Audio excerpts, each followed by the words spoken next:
आमाच्या विशेष बुलेटिनमध्ये आपलं स्वागत आहे. पाहूया विशेष बातमी. राज्यात सुरू असलेल्या मुसळधार पावसाच्या पार्श्वभूमीवर आपत्ती व्यवस्थापन मंत्री गिरीश महाजन यांनी नागरिकांना सतर्क राहण्याचे आवाहन केले आहे. हवामान विभागाने काही भागांसाठी रेड अलर्ट जारी केला असून नागरिकांनी अत्यावश्यक कामाशिवाय घराबाहेर पडू नये, पर्यटन स्थळांना जाणे टाळावे आणि प्रशासनाच्या सूचनांचे काटेकोरपणे पालन करावे असे त्यांनी सांगितले. झाडाचा विषय आपण या ठिकाणी करतात. खरं आहे. आता एक मिनिट, इथे झाडाच्या बाबतीमध्ये सुद्धा जवळपास दरवर्षी 700-750 झाडं पडल्याची नोंद आतापर्यंत प्रत्येक पावसाळ्यामध्ये या ठिकाणी आहे. पण गेल्या 2 दिवसामध्ये जवळपास 300-350 झाडं पडलीत. काल जास्त पडलीत, वारा होता, पाऊसही होता. 350 झाडं एका 2 दिवसामध्ये या ठिकाणी पडलेली ती वस्तुस्थिती आहे. आजसुद्धा अलर्ट आहे. काल ताशी 50 ते 60 किलोमीटर वेगाने वारे येतील, ते वारे आले त्यामुळे बरंच मोठं नुकसान झालं. आज ते 70 ते 90 झालेलं आहे. 70 ते 90 किलोमीटर वेगाने हे वारे येतील आणि त्याच्यामध्ये अजून मग झाडं पडण्याची शक्यता आपल्याला संध्याकाळपर्यंत अजून किती झाडं पडलीत. आणि त्यामुळे झाडं पडणं का पहिल्यानी तपासली नाही. आत्ता इथे हजारो लाखो झाडं मुंबईमध्ये आहेत, ही वस्तुस्थिती आहे. जुने झाडं आहेत जी पडायसारखी आहेत, ती काढली जातात. काढताना सुद्धा पर्यावरणप्रेमीचा किती त्रास होतो. आता मी नाशिकमध्ये आहे, तिथे तर सगळे कोर्टाने सगळे स्टेडियम कसं करावं तेही समजत नाही आहे. रस्त्याच्या मधोमध झाडं आहेत.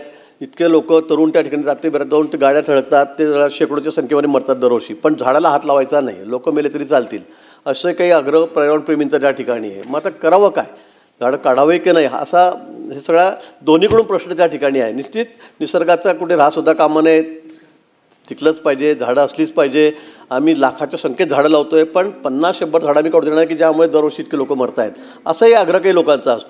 आणि म्हणून मला असं वाटतं की झाडांच्या बाबतीमध्ये सुद्धा माननीय मुख्यमंत्री महोदयांनी खाली निवेदन केलेलं आहे की या बाबतीमध्ये सुद्धा टेक्निकल लोकांना त्या ठिकाणी विचारून काय करता येईल, कशामुळे होतं आहे, कसं थांबवता येईल, नवीन झाडं लावताना कुठल्या प्रकारची झाडं लावली पाहिजे, किती सहजासहजी त्याची मूळ रूट खाली गेली पाहिजेत, अशा पद्धतीने त्यांनी त्या ठिकाणी निवेदन केलेलं आहे.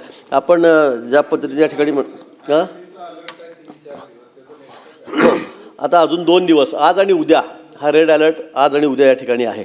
आपण म्हणतायत 2-3 दिवस आधी कळवा, असंही करतायत नाही. आता अनेक वेळेला आपण बघतो हवामान खात्याचा अंदाज आला पावसाचा, तर रोज असतोच तो, ऑनलाईनच आहे सगळं. पण कधी कधी आपण सांगितलं तर 2-3 दिवसांनी रेड अलर्ट आहे, सुट्टी देऊन टाका. तुम्ही उद्या या ठिकाणी म्हणाल शास्त्राचं डोकं ठिकाणावर आहे का? काहीच झालं नाही, इकडे पाऊस पडला नाही, होतं चुकतं एखाद्याला अंदाज. कमी जास्त दाबाचे पट्टे तयार होतात, इकडे तिकडे हालचाल होते, त्यामुळे कमी एखादा हो असतं रेड अलर्ट तर होत नाही, नसतं तरी पण होतं, हे होत राहतं. पण असं 2-3 दिवस आधी आपल्याला शासकीय म्हणजे कार्यालय बंद ठेवा, शाळा कॉलेज बंद ठेवा असंही करता येणार आणि ते ऐन वेळेवर आपल्याला करता येतं. आज मुख्यमंत्री महोदयांनी हा निर्णय घेतला आणि आता 12:30 वाजता डिझास्टर मॅनेजमेंटच्या कार्यालयामध्ये त्या ठिकाणी बैठकसुद्धा या संदर्भामध्ये सगळा आढावा मुख्यमंत्री महोदयांनी या ठिकाणी घेतलेला आहे. आणि आपण म्हटल्याप्रमाणे मिसिंग लिंकचा असेल, दरड कोसळली, तर तुम्ही म्हटलं दरड कोसळली शासन काय करत होतं, कधी कळलं नाही का? आता दरड कोसळली हे आधी आता अनेक ठिकाणी आपण बघतो, देशभरामध्ये बघतो आहे. हा नैसर्गिक आपत्तीच आहे. अति पावसामुळे, हवेमुळे त्या ठिकाणी दरड कोसळते, कुठेतरी दगड रस्त्यावर येत आहेत, हे होत असतं. त्याला कोणावर कारवाई केली, ठीक आहे, त्या बाबतीमध्ये चौकशीचे आदेश मुख्यमंत्री महोदयांनी दिलेले आहेत. मिसिंग लिंकचा असेल, कुठे टनेलमधला असेल, जिच्या ज्या ठिकाणी काही दरडी कोसळलेल्या असतील. आज मला वाटतं पाटणमध्ये कुठे 3 लोक, दरड पुणे जिल्ह्यामधला ते पाटण आहे, तिथे काहीतरी दरड कोसळली, 3 लोक त्याच्या घरावरती सगळी दरड पडली, ते लागूनच तिथे राहत होते. आणि बांधकाम अधिकृत होतं का नधिकृत हा भाग वेगळा आहे, पण ते 3 जण त्या ठिकाणी त्यांचाही जीव गेलेला आहे. एक मेन हॉलमध्ये त्या दिवशी आमच्या घरचं तिथे माणूस उभा होता, BMCचा होल होतं मोठं, तिथे ते झाकण काढले होतं, झाकणाकडून तो उभा होता, हा समोरून मोबाईलवर आला आणि त्यात पडला. आता तिथे गर्दीमध्ये त्याचंही लक्ष की बाबा बाजूला हो करण्यामध्ये हे आहे. पण BMCसुद्धा सगळी काळजी घेते. सगळ्या मेन हॉलवर त्या ठिकाणी माणसं ठेवलेली आहेत, झाडाचं कटिंगचं काम चाललेलं आहे. पण दुर्दैवाने इतक्या वादळामध्ये की झाडं पडलीच, तर तुम्ही मला झाडं पडली कशी काय, मला वाटतं त्याला काही फार उत्तर नाही आहे. पण निश्चित आपल्याला काळजी घेणं आवश्यक आहे.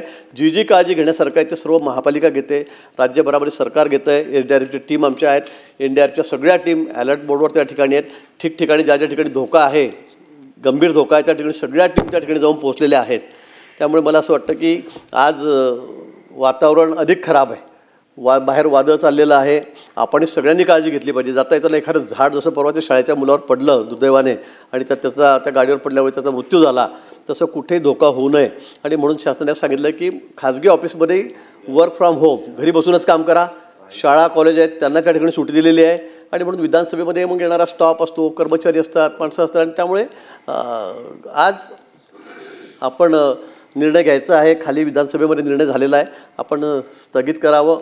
उद्या आपण नंतर बघू, पण या संदर्भामध्ये सगळी चौकशी करून व्यवस्थितपणे, म्हणजे आजच्याच आपल्याला सांगता येणार नाही, उत्तर देता येणार नाही, पण मला वाटतं उद्या परवा मुख्यमंत्री महोदय या सगळ्या गोष्टींवर, या सगळ्या ज्या ज्या घटना घडलेल्या आहेत त्या घटनांबद्दल मुख्यमंत्री महोदय निवेदन करतील. आमा चॅनलला लाईक करा, बातमीला शेअर करा, सबस्क्राईब फॉलो करायला विसरू नका.